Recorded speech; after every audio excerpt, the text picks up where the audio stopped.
Let's go. I am enough, you are enough. No more self-doubt, I know we are the rubber that pull myself up.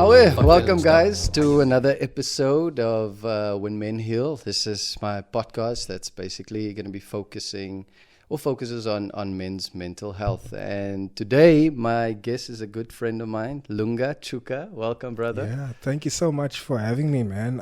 It's crazy, like you said, like before, full circle. I mean, we started the conversation with the other podcast that I had, and now I feel like I'm here again, and we're just expanding on that. So yeah, and we've grown also in the period. Yeah. So yeah, I'm interested to see where this goes. Oh yeah, because that was like about 3 or 4 years ago when we did that. And like I said, when I was watching it last night, I saw that for the first half of it, we were talking about just mental health and things, and we were supposed to talk about career. And I made a promise because you were like, promise me we're going to keep in touch. And I was like, yes, making a promise. And here we are sitting a couple of years later and we're doing this. So thank you for being here, man. I appreciate it because we've walked a liquor journey. Oh yeah. No, and yeah, like I said, your stage name for your comedy is The Energizer Funny. Yes. I almost said bunny. It was a play on that. Yes, 100%. Yeah. Is it because you're full of energy always? So like yes, funny energy. Yes. So there was a time. I don't know if you've ever heard of your Master Comedy Club. It was Kurt Skundra. I was like, wow. Yeah. No. I was made sure that I said it out properly. But that was the name of the club. I'm not saying wow, I feel. And it was kind of like, for up and coming comedians, it was kind of like a big platform to be on. And I remember them asking me, so what's your stage name, and I was like, was this not the first time you got into comedy? I saw that was in 2012. Yes, that was in 2012. Yeah, I've literally just done a few gigs and I got this opportunity to be on the big stage with, seasoned comedians. And the lady was booking me, was like, so what's your what's your stage name? And I was like, just Lunga Tshuka. And she's like, yeah, but like you should have like a stage name too, For example, there's KG Mughali, the heavyweight of comedy or that. And I was like, oh. And then it hit me, and I think I just took note of what people always told me in terms of their feedback. They always told me your energy is amazing on stage, or we love your energy, or your energy. And then I thought, like if I should choose a name, it really should describe my style or my vibe, And then Energizer Bunny came up in my mind, and I was like, why didn't I play with that? And instead of being the bunny, I'll just put the funny there. So yeah, that's so cool. How long did it take you to come up with that, or was it just like an epiphany moment? It was kind of like an epiphany moment because it was like thrown at me. It was like they sent me a text, and I was like, I have to figure this out now, And then I just.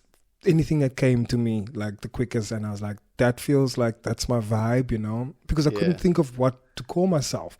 And I was like, whatever you call yourself now, you're gonna have to be happy with it for the next 10 years, 15 years. You can't be like, that was I'm changing it all. Yeah, it's like I'll be like, I called myself Black Cat when I started, but now that I'm a bit older, I'm like, I don't want to be Black Cat no more. That happened to me with my music. I had a name, and then I was not liking it anymore, and then I just change it again. Exactly, yeah. So yeah, I always try to be careful of that, because once you brand yourself a certain way, people remember you that way, and they expect you to always show up that way. Yeah. So yeah, I was very careful of how I choose it, and I was like, can I always give good energy? Because imagine I'm the Energizer Funny one day, and I'm fat on stage, and I'm just sitting on a chair. We're like, so where's the energy?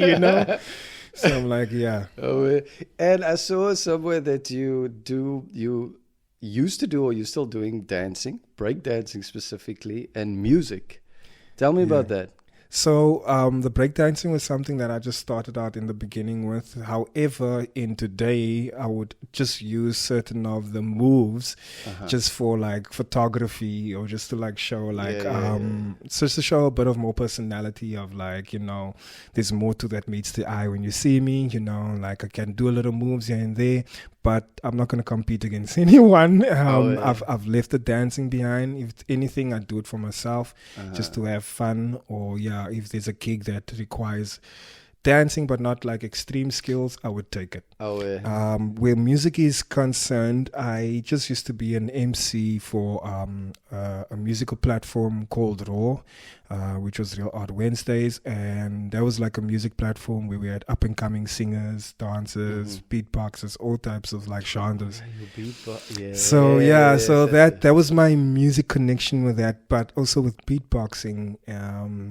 If you can say, like, that was my instrument that I used in music, because that's something else I did with beatboxing. I've done a few beatbox performances. And then I stumbled across the loop station, which really expands the whole beatboxing thing, because now you can lay down so many different loops and actually build a track. So I want to, but I've taken a back seat with that, and definitely want to do a comeback with that, with performances with that. So that's if we're talking music and talking me contributing, I mean, that's where you'd probably hear. And you started with the comedy in 2012. Well, you were doing gigs before that, you said. MCing. MCing. Yeah. So with comedy, how did that happen? Interesting story. It was more of a peer pressure kind of thing. Okay. I never saw myself as a comedian, because I mean, I know it was always funny, but being funny as a kid, because I grew up in Mitchell's Plain, and I was like always the black kid, though, the only black kid amongst like a bunch of colored kids, and if it's not that, I'm the tallest or I'm the oldest, so there's always something that made me stuck out, and for me, I always wanted to be part of the clique, and I found that humor was one thing that translated anywhere I go, and I could easily, and I loved humor, and I loved cartoons and things that made me laugh. So when I would be animated and be funny, I would be more acceptable in these cliques and these crews, and that's how I used to basically survive and get around and hang out with. And that's how I actually learned all of these things, these different talents, most of them, and which I'm very grateful for now. But with the whole comedy thing, because of me like learning how to like adapt and be friends with people and how to make them laugh. Now that has become a skill of mine in terms of like, storytelling and that. And as when I was working at the NPO, and I would like relay stories of what I've seen over the weekend or things that I've heard, the way and the manner that I would tell it to them, they would love it and they would feel like they're watching a whole performance.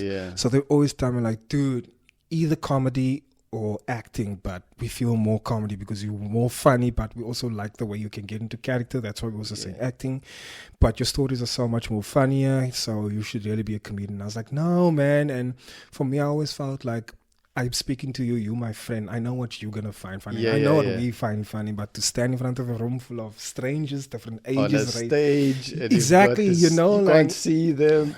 Can I talk about what I've seen? Can I talk about the Marvel stuff? Can I talk about my perspective? I don't know if you're going to be into this thing, So it was always something that kind of scared me and nothing really I wanted to go into.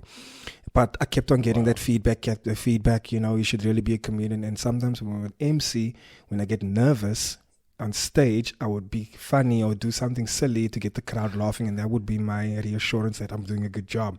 Then people would come to me afterwards and be like, dude, we want to come see your comedy show, because like when you're emceeing, you do all these little funny bits. We just want to see like a full comedy set. And I was like, no, I'm not a comedian, And then it was really coming from too many mouths, too many angles, too many people who are not even related.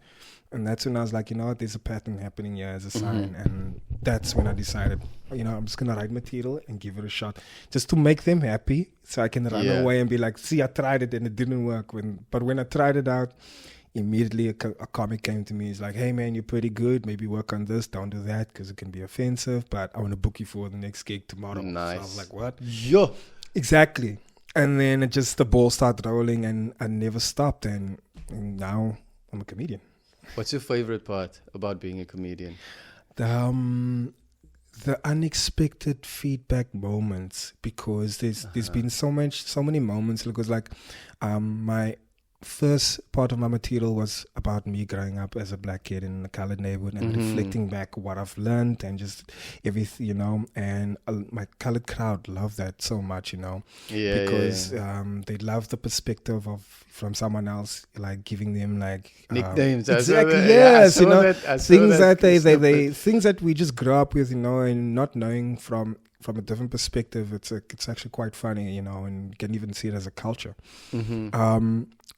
But That's been my material, right? There was this one time I did a gig, and I was basically just speaking about that, and I'm so used to my material that it's just like, I know where they're gonna laugh and this and that. And I see this guy comes up to me afterwards, and he's like, "Listen, man, before we came to the show, I came with a couple of my team members from the meet, and we had like a really heated meeting. We didn't really want to come out tonight. We were not in a good mood and that kind of thing, but we forced ourselves to come out tonight, and we weren't really speaking to each other. But when we sat down and we were just indulging you with the comedy, we found ourselves laughing together and all of that, and we just completely forgot about everything that we been through together. And now we're laughing and we're taking drinks and shots with each other. We're just having a really good night, and we just want to thank you for that." And I was like, wow, because I thought I'm just gonna come talk about my life and my story, and I know when you're gonna laugh, but you don't know how to fix the next person, and how people are taking from it. And some people have been like, and I like especially those ones where it's like, my wife dragged me out or my husband dragged me out. I don't like comedy. I don't like these things, but you changed that for me. Or I really had a good time after seeing you, and I really appreciate it. So those things for me, those moments, those kind of feedbacks, I love that kind of feedback, because then I know I've done a little more for you than just made you a lot laugh, So So when you, because people still think black and colored people don't live together, especially when it's in a more colored predominant neighborhood. Did you grow up there? Did you guys move there? So we moved there. How old were you? I was about 3 years old when we moved to where we're staying now, which is Colorado, Mitchell's Plain. I was about that age when we moved there. So I basically spent most of my life growing up in Mitchell's Plain. How was that for you? It was super cool, to be honest with you. Like, and strangely enough, which was also part of my identity crisis that I had to deal with, because I moved there so small and so young. I stopped speaking my mother tongue, and I was 3 years old, Wow. So, and even before moving there, we were staying in Strandfontein, and I don't remember early years of like being in Lunga, although that my father told me I was born there, but my memories begin in Strandfontein, and we were living with a mixed race couple. Well, the guy was colored and the lady was white from America, and we stayed on the same property but in a separate entrance. And I remember she taught us English, so, and I would only speak vernac with my parents in the house, but even that changed very early and very quickly. So growing up, only not being able to speak vernac, not being able to speak my mother tongue, kind of like was a challenge with me among the black community now, because now they always saw me as someone who's trying to be better, because obviously now my English accent was a lot better, and a lot more clear than theirs. And I would easily gravitate to colored friends because that's what I grew up with and that's what I'm used to. As opposed to, and obviously for me it was a language barrier, and like a lot of people of color or Xhosa people, if you were a Xhosa person, you address another Xhosa person in English as opposed to Xhosa first. Exactly. They somehow see that as disrespect, And I don't have time to keep explaining to everyone what my story. Because even time when I would tell people that I don't speak, it would always be like a mind, like, what the hell, it doesn't make sense. Your life is so wrong. You should be doing this and you should be doing, and it goes into a whole long thing of that, So I was just like, I just avoid those who can't accept me, because there are those who find me actually interesting, and I would just gravitate to that then. So growing up in Mitchell's Plain, like I said, it was quite interesting. It was very my friends are very open and welcoming to that, but also that around the time we just moved out of apartheid, so there were obviously like some terms and phrases that I had to deal with and stomach and make through that, but I didn't really get it so much from my friends. However, I was the one if they felt like they wanted to try a joke. So it'll be like, so like if it's like they switch off the lights and we can't see you anymore, those kind of jokes, So they would try, but they never ever truly made me feel like an outcast or anything like that. Although there was like those dynamics, but I still was like loved and respected. So it wasn't really that bad from colored friends. I mostly got the bullying from the other black kids, who mostly came from them mostly. But yeah, it was interesting for me, and I mean, my parents also just allowed me to be like a free spirit. So Yeah.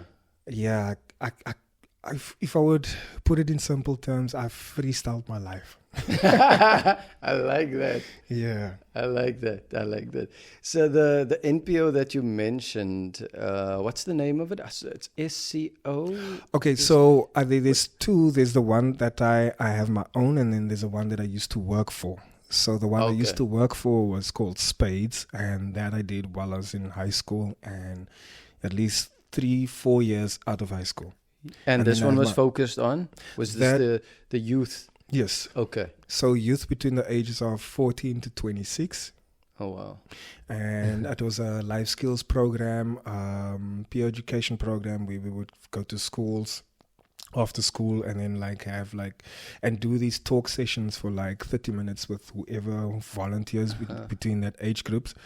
And just normalizing things that teenagers face, especially when you hit puberty and you're going through the transition in life, peer pressure, substance abuse, identity, trying to figure out who you are, who your friends are.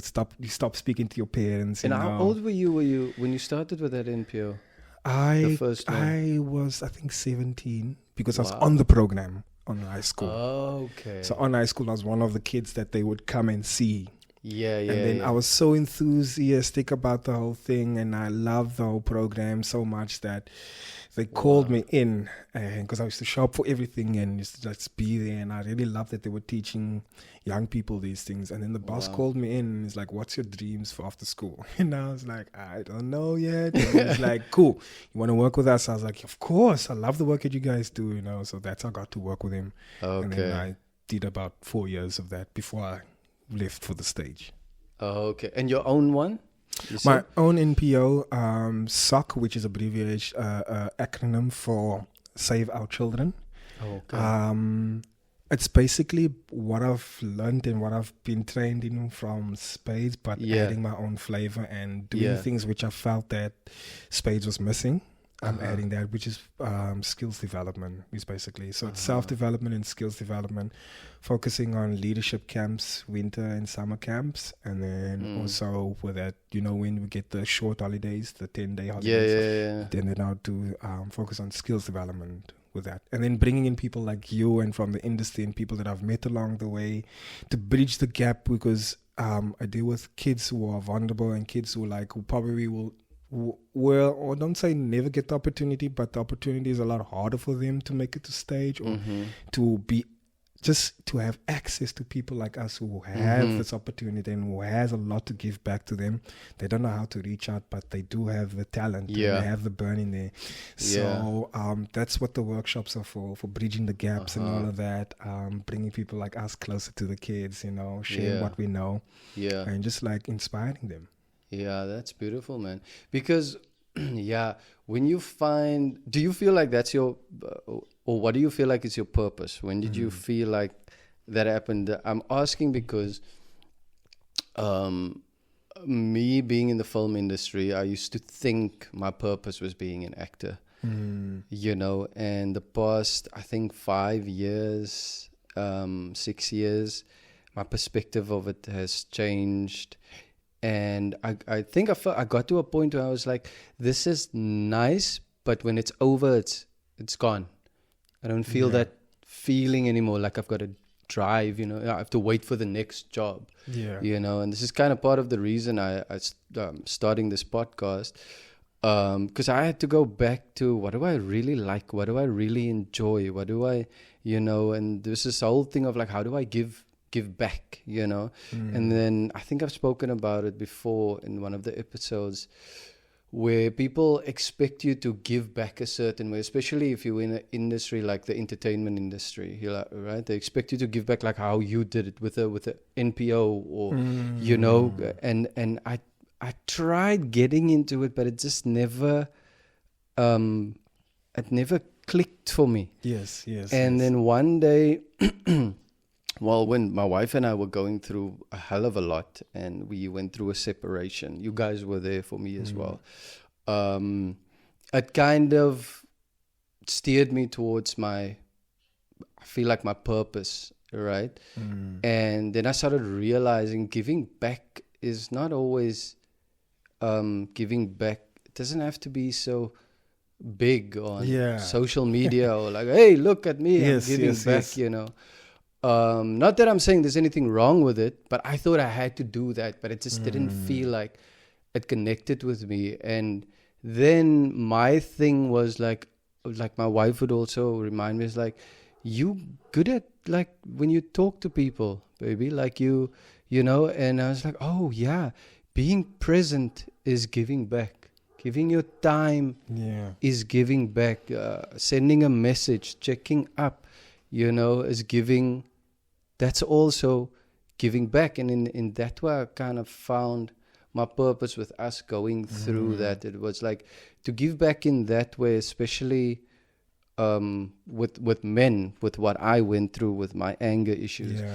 So for you, coming back to the question, when did you discover like your purpose? Or when did you feel like, or have you discovered, do you feel like you've discovered your purpose? Or I love that we're going in this direction, because there's so much to say, you know, and I'm also mindful of not talking too much. No, go ahead, brother. We have to. But yeah, I mean, just also clarify this for a lot of people who are also asking themselves, like, what's my purpose, you know, and or that kind of thing. And you also mentioned the importance of also like just realizing giving back, because yes, we all get to a point where we feel like it's important to give back. And I'm happy that you said that it doesn't have to be big, it doesn't have to be grand, you know. So people shouldn't always feel like, oh, if I want to give back, I don't want to do it. Because yes, some people are drawn to doing the whole big thing and they have connections and network and they can pull it off in that way. But some people don't want to do things that way, you know. Someone can just be a mentor to someone, like one child. They don't have to be a big screen thing, you know. It can just be a mentor to one child. That's giving back. What are you good at? What do you feel like you want to share? That could be your giving back, you know. So same with you. You went back to like, okay, what resonates with me? And what resonates with me is that I'm really good at speaking to people, listening to them, and giving good perspective sometimes where I feel like they need perspective, and that's a good way of giving back too. So I love that. Purpose. Very interesting, because I used to be like, this is my purpose and that's my purpose and this is my purpose and that's my purpose, you know. And then we changed and we were like, I thought that was my purpose. And then what is purpose? And the thing is, we need to actually relax our perception and perspective of our purpose in life, because it constantly changes with each version that we are. Yes. So maybe the time that you were doing what you were doing and you felt that you were doing your purpose, that was your purpose for that time. But now that you've evolved, you have a different purpose. But there is one overall life purpose in general that you want, and maybe that is to be a this or to be a that, but along your journey you'll have different purposes. So maybe for this 3 months you have to take care of my nephew, because I'm going to be in Spain and I need a nephew. I need you, and I trust you to be his godfather, and I need you to take care of him, but you need to take care of X, Y, and Z, and that will be your purpose for the next 6 months, and you'll find that you're growing in that time and all of those things, right? But like then, and then as you change, once I come back, I take over my son, and now you can do whatever you want to do, and then your purpose will be something else, you know? So whatever you're fully invested in and feeling right now, okay, cool, this is what I'm doing right now for the year or a day or whatever, that is your purpose at the time.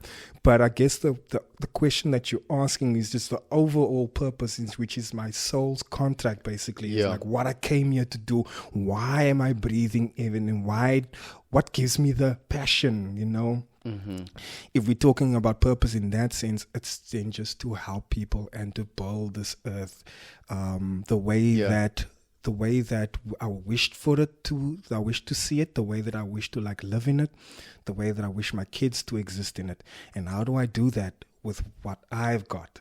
So I will then invest in comedy or do things, you know, and in terms of like building, it's like tools. Yes, tools. Yes. So like, and building leadership camps and those kind of things. So that for me, I feel like that's my purpose in this great big scam or scheme of building this new, better earth. That's my purpose right now in this big picture. So is to bring comedy, make things light for people, and build and contribute in whatever way that I can. Yeah. Whether it's my comedy, whether it's camps, whether it's a little bit of dancing, whether it's coaching, whether it's sessions like this. That's where I'm drawn to with white talents. But at the end of the day, the big picture is to see a place and create a place where we call paradise. Truly call paradise. I love that you simplified it so much, man, because I feel like sometimes I still do think about it it must be so deep or so much depth, you know. The way you simplified it about, you have to look after my son or my nephew. If you are really present in that, and after, it doesn't necessarily have to be after, but if we can become so present in it, we can find, this is my purpose now. Yeah. You know what I mean? Yep. I think we usually see it after it's done. With everything in life, we like look at it after, like, that is why that happened, or I learned this from that. Because sometimes we want to get through things so quickly, and like you said, it could be 1 month, 2 months, 3 months. That's your purpose for now, you know. Sorry. So I love that you simplified it like that. It's giving me an opportunity or an idea now to look at the things that I do on a daily different.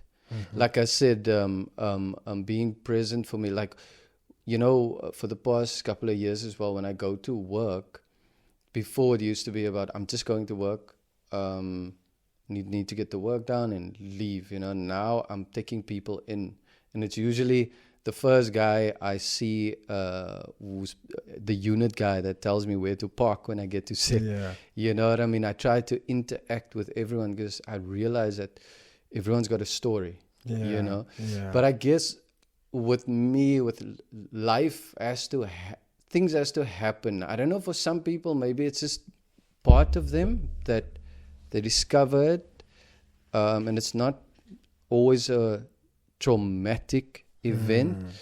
For me, it was traumatic, for me to steer me in the right direction. But I guess that is how the Almighty worked with me, and we all have a different journey with that, man. And I think that's the interesting thing. If we look at everyone's journey as like, that's your path of getting there, that's your path, then you can see that there's no right or wrong way, you know, as long as you are trying to be present and you're trying to learn from it and trying to give back from where you can and have these conversations, then we can go, then we can learn something. 100%. Instead of saying, no, this is the way, or this is the way, you know what I mean? So, yeah, I like that. When did... when you guys started with healing through conversation, when was that? It was also after COVID. I'm not sure if it was 2022 or 2023. I think, one of those 2 years. Yeah. I think the reason for that also starting was these type of conversations. Yeah. It's just that it was happening between myself and my partner, you know, and we realized that our cliques or the people that we associate with, we can't easily have these conversations with, because either it's like way over their heads, or it's uncomfortable for people to be vulnerable or just speak about vulnerability in a normalized conversation, you know. And we found that we need to find, most of my partner wanted like-minded people to connect with and more people to connect with, and that's why she looked for a platform where she could speak to like-minded people, and realized that there isn't a platform. And I think that's what inspired her to create Healing Through Conversation. Yeah. And it's in the name. The purpose is in the name, to heal through conversation. And like with most things, I like to support her. She asked me for support. And I was like, cool, I'll host it with you. Like 1 or 2 sessions, and I'll come in and go, because I've never always felt drawn to work with adults really, wow. because I was drawn, because I work with kids, Uh-huh. and I've experienced working with kids, and I thought like I don't have experience working with adults, you know, like I don't want to jump into a field, especially when it's got to do with people's vulnerability and all of that, you know. So it's very tricky how you deal with people's emotions and when they're vulnerable and that. So I didn't want to jump into a field that I'm not sure of, where dealing with real emotions or real things that people are dealing with. But when I went into there, I realized that we are still all just kids. The same way you deal with a kid, you'll probably just have to change your wording. You just have to change the way you phrase something. But love, joy, imagination, those things are still there, you know.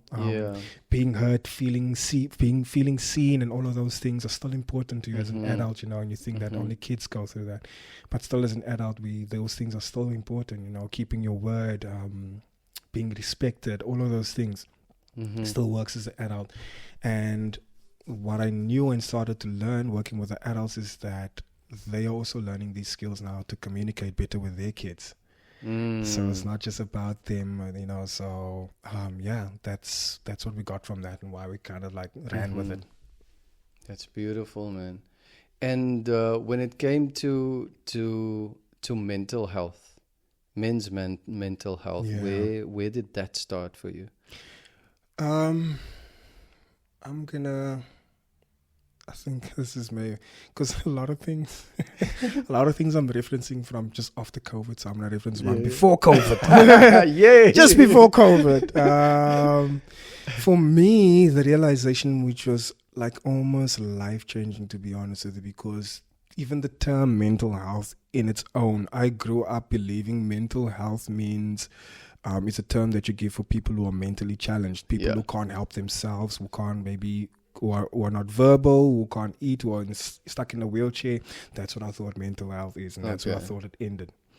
And then I met this guy, his name is Ricardo, I forgot his surname, and then he's an activist for mental health and used to work with the mental health hospital and all of that. And then he kind of like sparked the interest to me because like he wanted to break the stigma around mental health. And me being a public figure, a comedian, he's like, what do you think about this thing? Could we collaborate on something, you know, so that we just break? So I want kind of like you to spread the message in your community as well. And I was like, cool, but like, okay. So I thought I'm just coming here to support a community. But once I learned about mental health, I was like, wow, I have mental health. And then because now I learned that mental health is not just like mentally challenges, like so many things, like people would say like certain personality traits is a sign of mental health. Stuttering is a sign of mental health. Phobias could be a sign of mental health. So many things that fall under mental health, you know. Depression could be mental health. Identity crisis, you know, could be part of mental health and all of that. And there's a lot of things that people say today, like I need to take a break for my mental health, or I need to do this for my mental health. I need to go to the beach for my mental health. The term just came up more and more and more, and I was like, is everyone crazy, man? You know? And I was like, no, mental health. Listen to the word mental health. Taking care of your mental space, you know. And what are some of the programmings that have been coming on over the years that do not serve us anymore? And that's, for me, opened a whole new world. And then I started to see the things in me that identify as like, wow, this could be like a mental health challenge that I may have, you know. And inspired me to work on it and get better at it. And now that I can identify it, you know, I wanted to bring out the message to more people, like, yo, like the more we can identify that we actually have these challenges, and the more we can move away from it, maybe work on it or even get support. And a very important thing that you brought up is, and I feel like it happens a lot with in the homes of people of color, like black and colored, where it was very taboo to speak about a lot of things. And there's a lot of and which is the funny part is our previous generations are so messed up because of what they've been through and what they've done and what has been done to them by their parents or even just society, especially of color, that they didn't really grow up as we would desired to have our figures to be, you know. So they grew up under a lot of trauma, stress, and a lot of things, and they grew up with like there wasn't space for them to express themselves. Yeah. They needed to be strong, grow a thick skin, and get over it. Mm-hmm. So with that mentality now, they brought that same things, and then obviously they let out their traumas because they're not finding a way to release and outlet and speak about it. So now they have the trauma in the house where the drinking would be maybe a problem. Mm-hmm. That's how with a lot of our parents and that older generations, there's a lot of drinking problems with that, and Mm-hmm. violence and Mm-hmm. internal violence.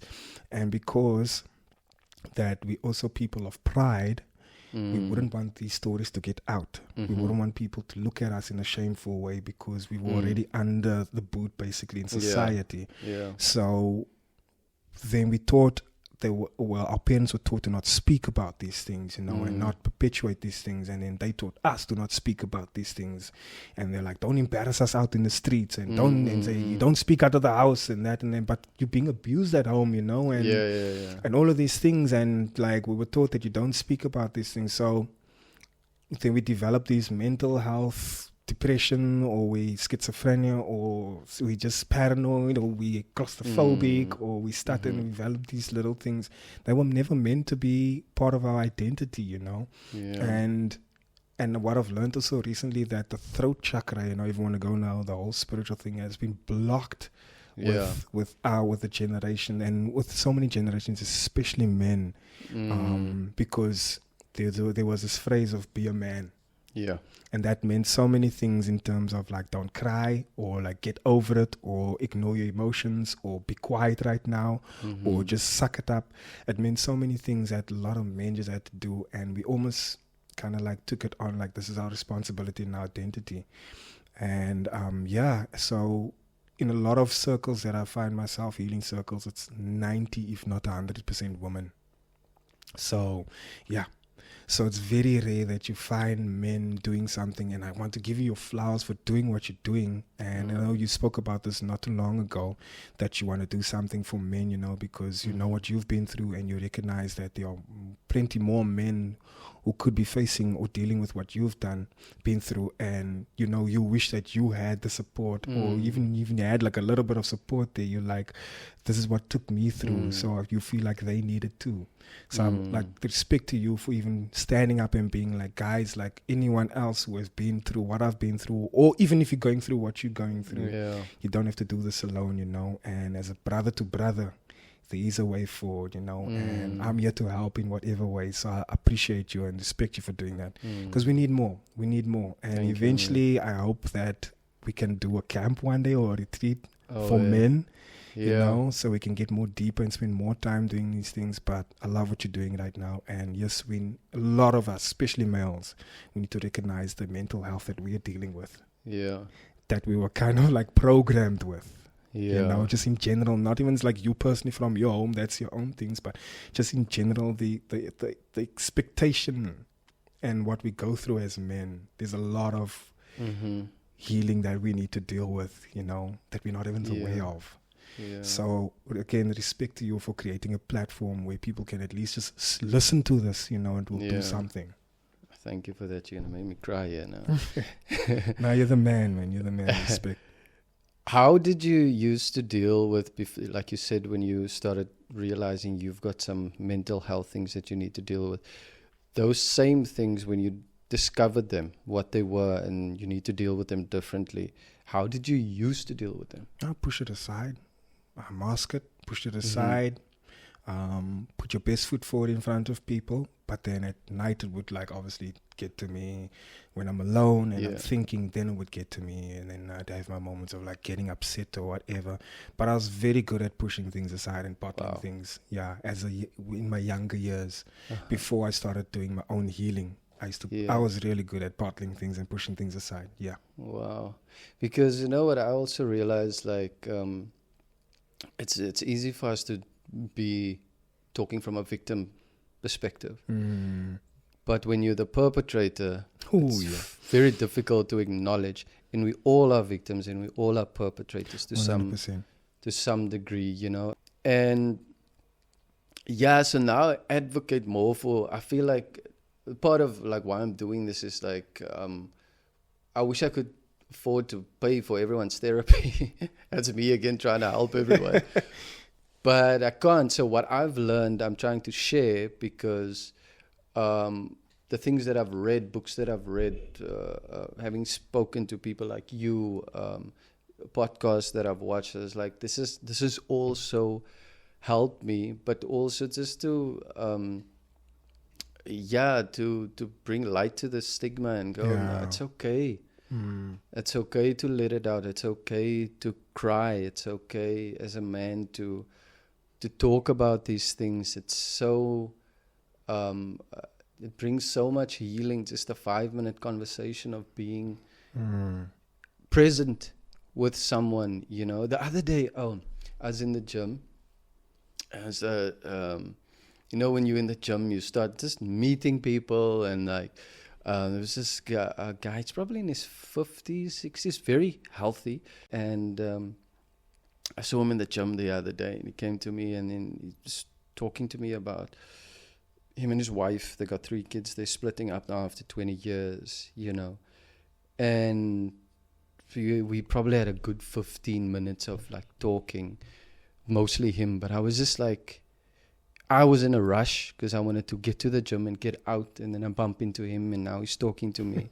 And I just thought to myself, I'm going to listen to this guy now. I'm going to let him talk, you know. And he's just going and going and going. And at the end, he says to me, Danny, I'm so sorry for putting all of this on you, man. It's just, I don't have anyone to talk to because I don't drink, I don't smoke.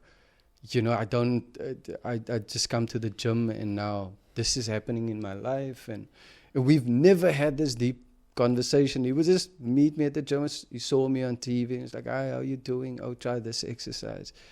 And then this man just let this all out. And that for me was so beautiful. I said to him, it's fine. And I could see that he wants to cry. But he said, I don't want to cry out. I'm crying inwards, you know. And I was like, it's okay, man. If you want to cry, if you want to talk to me again.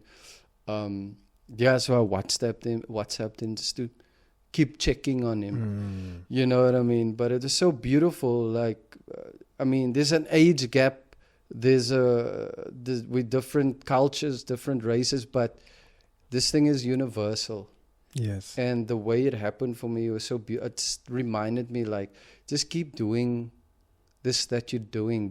Because if I wasn't present, I would be like, I'm sorry, man. I'm on my way. I need to get out. Yeah. You know what I mean? But I know that moment meant a lot for him, but it also meant a lot for me because it's like, it's helping me to go, okay, cool. You on the right path, if you want to call it that, you know?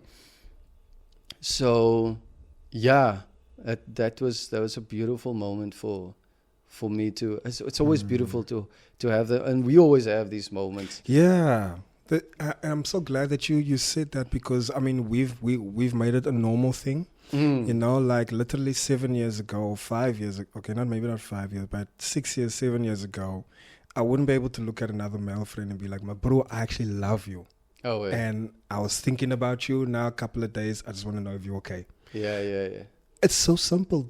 It's not even weird. There's no weirdness in what I just said now. It's not like, is he hitting on me? No. Is he gay? Yeah. No, it's genuinely, I love you. I've been thinking about you the past couple of days. I just want to know if you're okay. Oh, yeah. And yes, we take time to do that because, we have busy lives, but we do that so effortlessly, you know. And we need to get to that point where we communicate that way with each other as brothers, you know. And I love that you're saying that people are afraid to cry, and that because we were taught that we're weak if we do that, you know. And you want to be strong. You want to be as a man. You want to be strong. You want to be a pillar. You know. You want to be some sort of support. But it's being able to speak about your emotions, being able to cry and actually let it out. I feel like it's more stronger because go ahead and try speaking to someone who struggles to do that. They actually struggle. They be like, no, I can't. For me, that's weakness. Because you can't go there. You can't acknowledge your true emotions. You want to acknowledge all the things that make you look strong and macho and that projects you out there, but you can't access a different room, which is there, which we all deal with. Why can't you access that room? Because of your belief. And your belief is just so small versus your growth. Yeah. So what? Yeah. So when are you actually weak? You like hang on to the small Yeah. thing versus embracing this big version of Yeah. yourself, you know.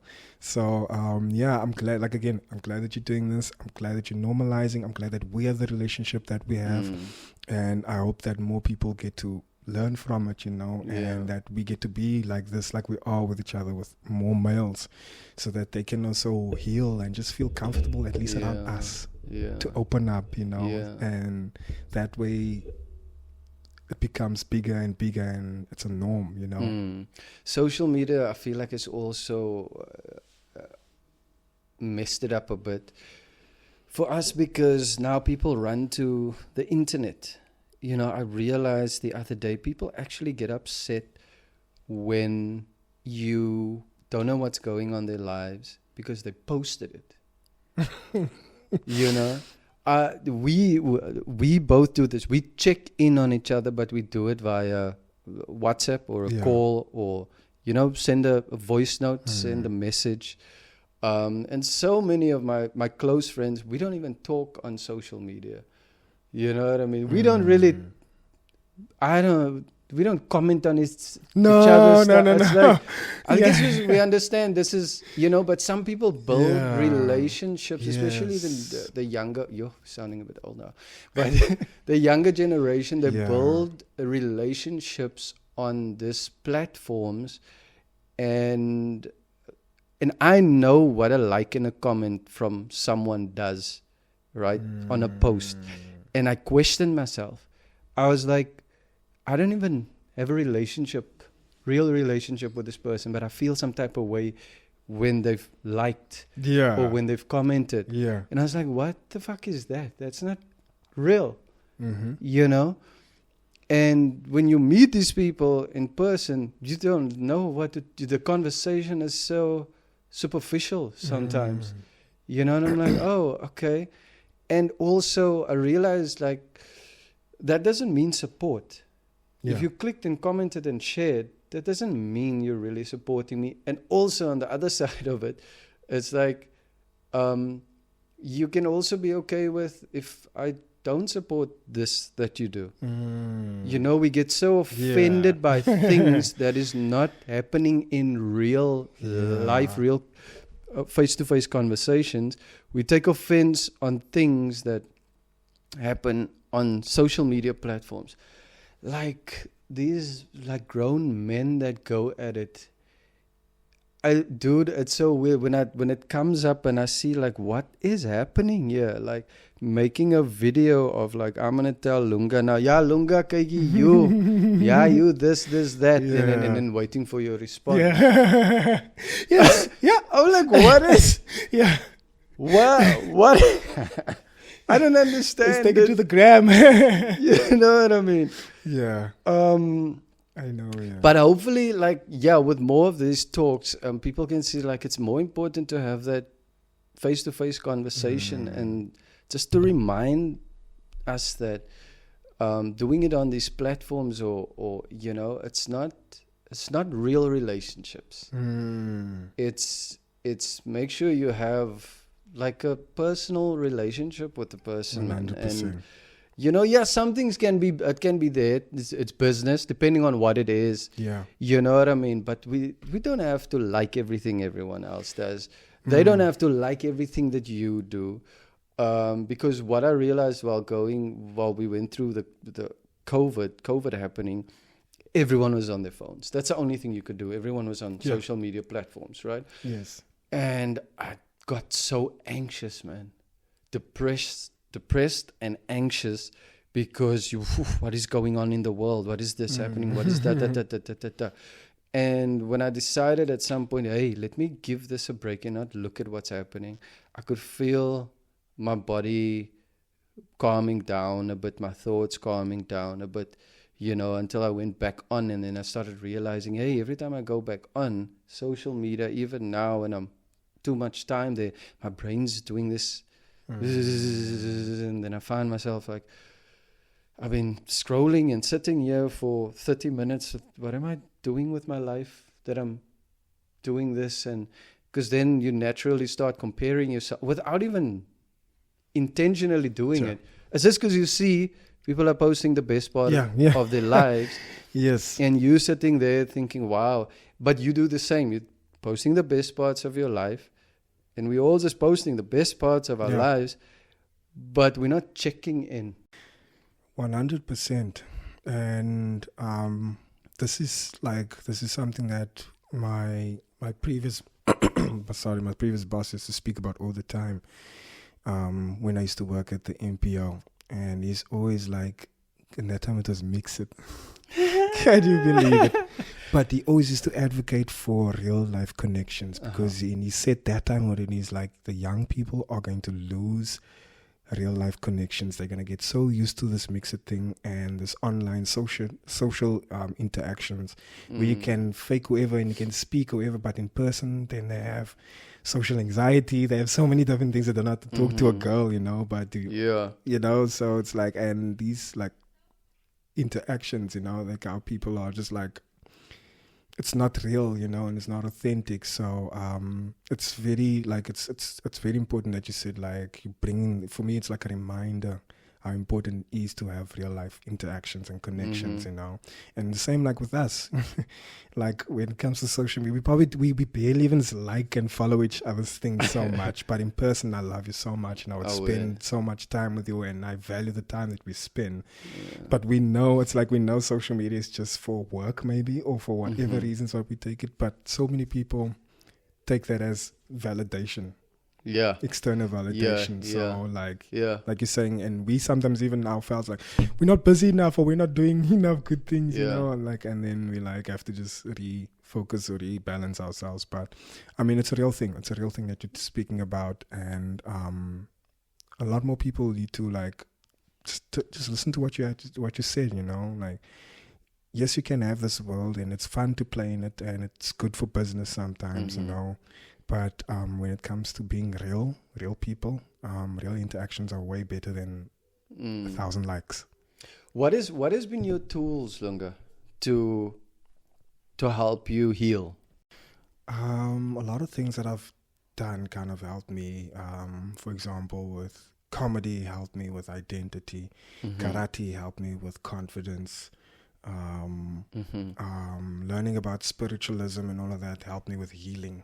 And learning that where it came from for me, like the inner child. So a lot of things that I've gotten into, things that I do, it's really have become tools for me to elevate and to heal from certain. And the funny part is I don't go into them thinking like, okay, I'm gonna do karate. It's because I need to work on my confidence. No, I want to do karate because I wanted to be fit and I wanted to do the moves. But in the end, worked on like a lot of like self-confidence and even like spiritualism too, And then comedy also like helps me so much with like just feeling a lot better in terms of I'm doing better for some people, or I'm offering something and a service to someone and making them feel good.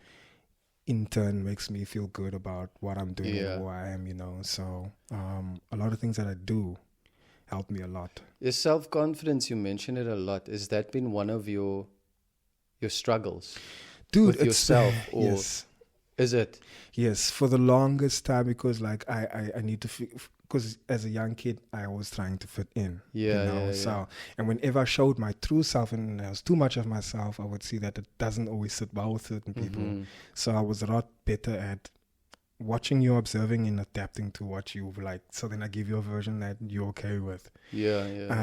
And being bullied and all of that, and people literally telling to my face that I'm not good enough, or like I'm living wrong, or my identity is wrong, or that really like got to me. And I wanted to always play small. I didn't want attention too much, because if the attention's on me, they're gonna know that I don't speak Xhosa, all these things, and all my fears would come up, Wow. So I always felt like, I'm gonna run away from these things.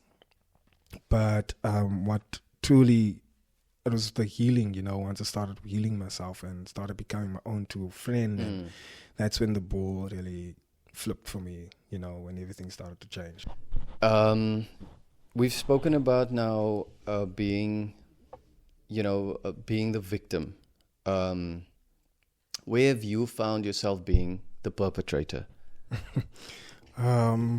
I try not to be the perpetrator in my life. We all try. But I mean, yes, we do make mistakes. You should put it that way. Yeah, man. There's so many times when I sit and think about, and because it means a lot to me to like to show up in the right way and to leave you with a good memory of me.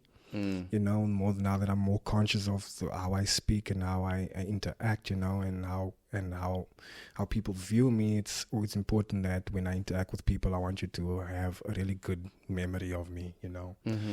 So when I do that, obviously now I have to think of what were the times when people did not have a good memory of me interacting with them. And my earliest one was probably in primary school, sub A. My best friend. I really took our friendship for granted. I still have him on Facebook today as a friend, and in the back of my mind, I'm still apologizing to him, even though we were kids. But I don't know why. I don't know why, but I just remember the scene. I don't know what drove us to this point, but I slapped him in the face. And he's someone who doesn't fight back, and I think I wanted a reaction out of him. And then he's like, why are you doing that? And I slapped him again in the face. Wow. And because I wanted a reaction out of him, I think, you know. How old were you? Sorry. Sabi. I don't know how old you are in Sabi. I don't know. 6, 7. And then he told me, if you slap me again, I'll never be your friend. I'll never ever speak to you again. And I didn't think that he was for real. And I slapped him again, and he picked up his glasses and he walked away. And I felt so bad, and he meant it. He was not impressed. We were not cool after that. And that was the first time I actually felt bad for being the bully or being the wrong person. And I don't know why did I have even that energy to continue like being so mean to him. We're super cool today. He doesn't remember that day anymore, but in the back of my mind, I'm still like, I'm so sorry I did that to you as a kid. And even I even want to say it to him as an adult, but it comes out so weird. And I think I brought it up once and he just laughed it off, brushed it off. But like, yeah, definitely there's a partner or two that can say like Lunga broke my heart.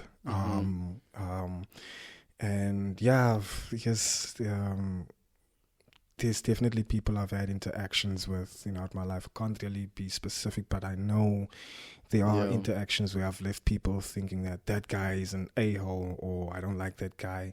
Even on stage, I ruined a meal. I ruined someone. There was 2 chicks. They were sitting there, and I was hosting, and I was, as a comedian, you know, sometimes we banter, you play with the crowd. I was learning that. Did not do that just yet. And there was these 2 chicks that were sitting right in front, but they were really hungry, judging by how they were eating. And they were just having their dinner, you know. They weren't there for the comedy. They were just eating their dinner.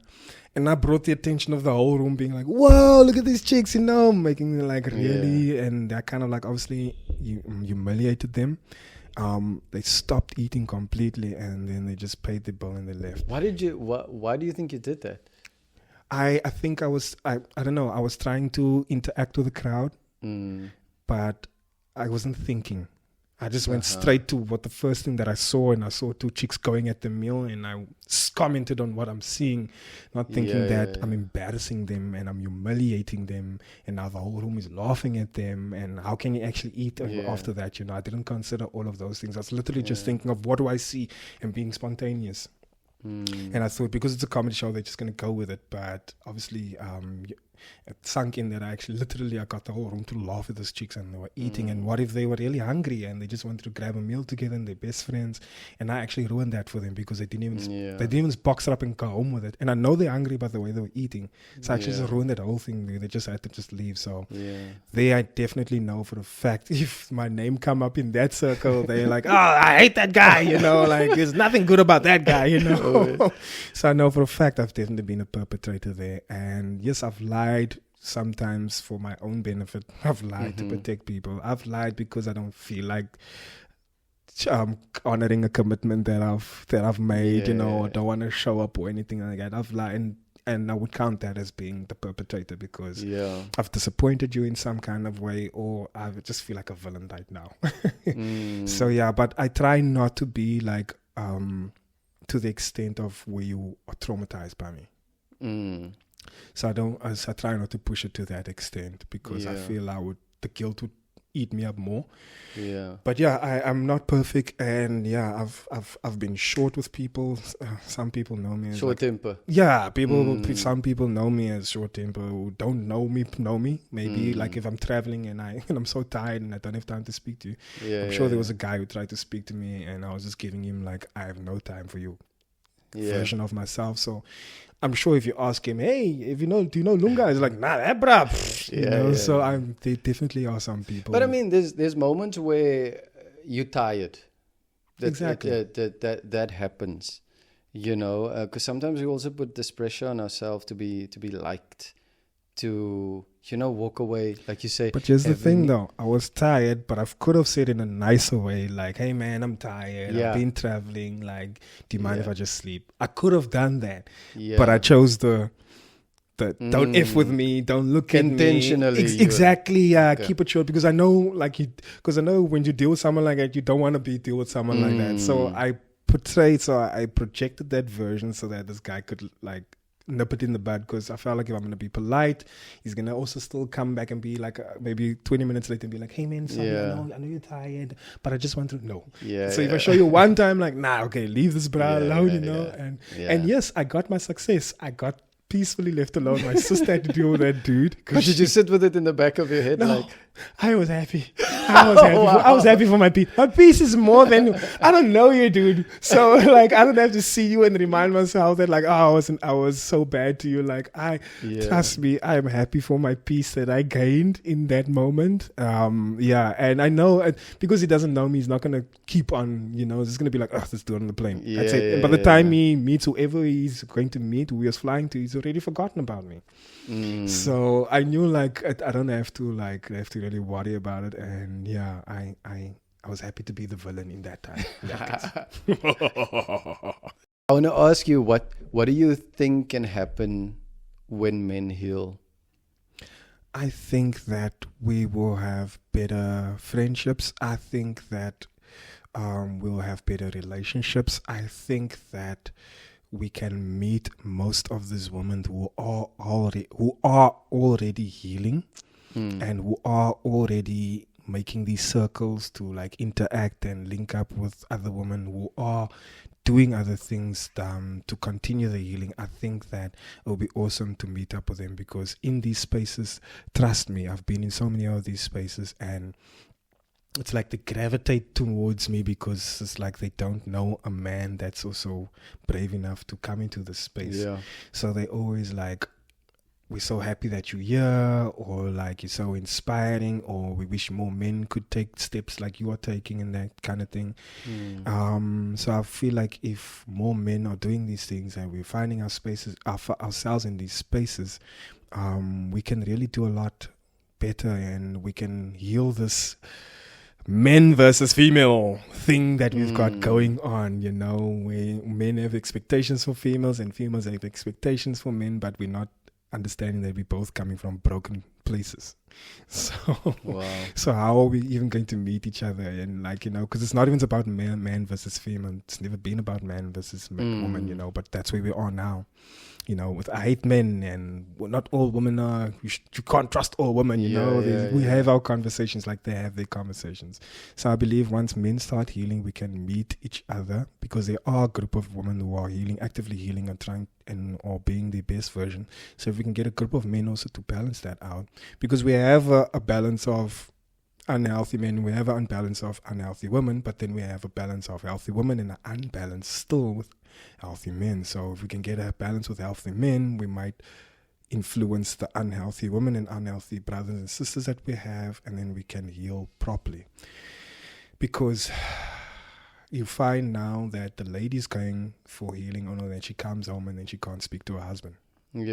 Because it's not his kind of thing, It's pride and exactly. And then maybe he's healing, he's just watching YouTube clips of someone or someone who's inspiring. And yes, that's a good step, but like it takes you stepping out, also speaking about your thing. Because that makes you feel like you're doing something.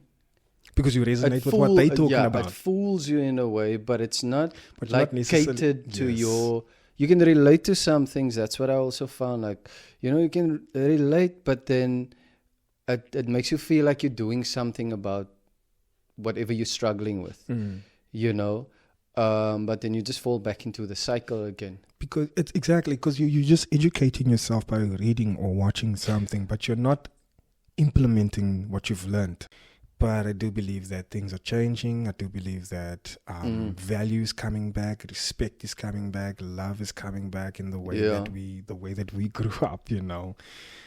Connection, personal connections is coming back. People want real connections these days. Even the kids of today, some of them, yes, even though a lot of them are like growing up in the techno era, but a lot of them also looking for real connections and somewhat feel like old souls, to be honest with you. Yeah, true. So, and I mean, even what you're doing now is normalizing these conversations. Creating a platform where people can read about this and watch this first, and you might not know that this very clip might be the beginning of someone's healing or their mental health journey, you know. So, that's why I say keep doing what you're doing, man. You creating a different timeline versus the timeline that you just spoke of now. Yeah.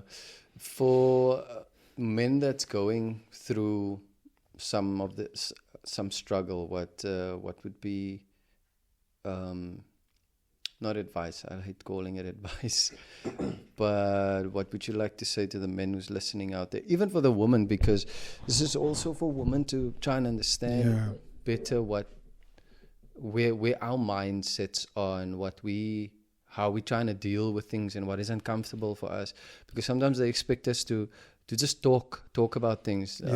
You know, some of us I consider myself someone that's been able to just talk about my feelings and be open about it, but I know a lot of men don't do that.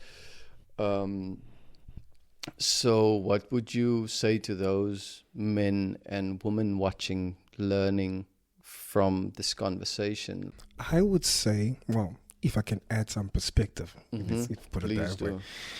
I would say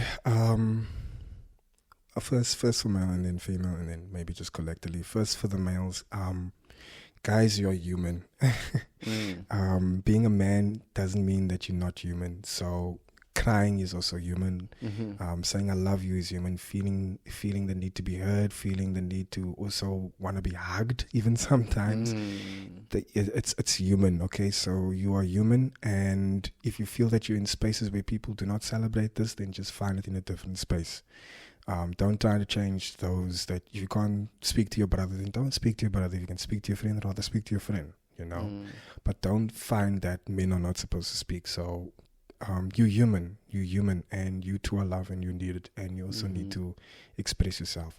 To the women, you are more than enough. If anything in this world, you just have to remember who you are.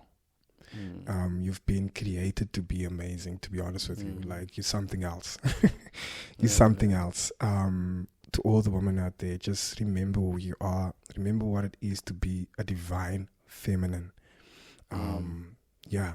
If you go down that path, what does it mean to be that? It will fall. Because I can't just mention anything, so many things will resonate to people differently. But just remember who you are. That's all that you need to do. And then collectively, everyone on the healing journey, and those who are not yet on the healing journey, just want to go on the healing journey.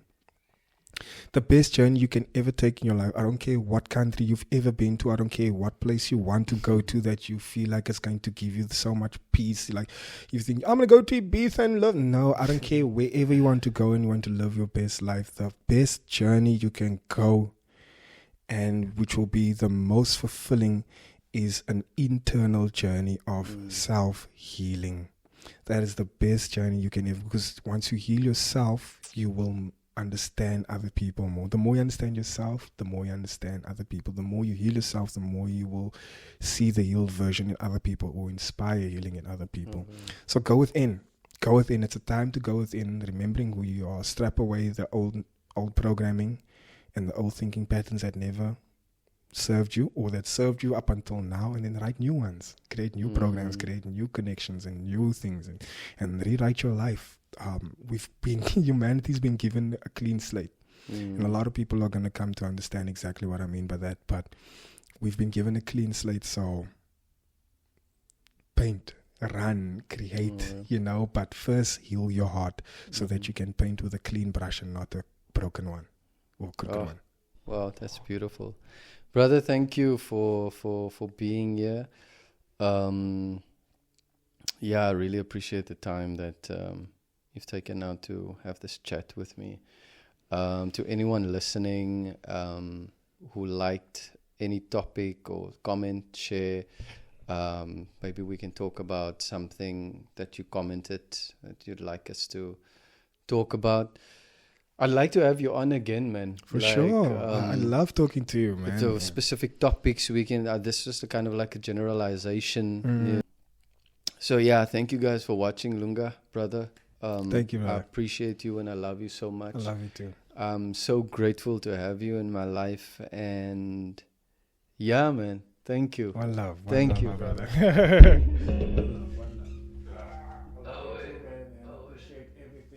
Let's go.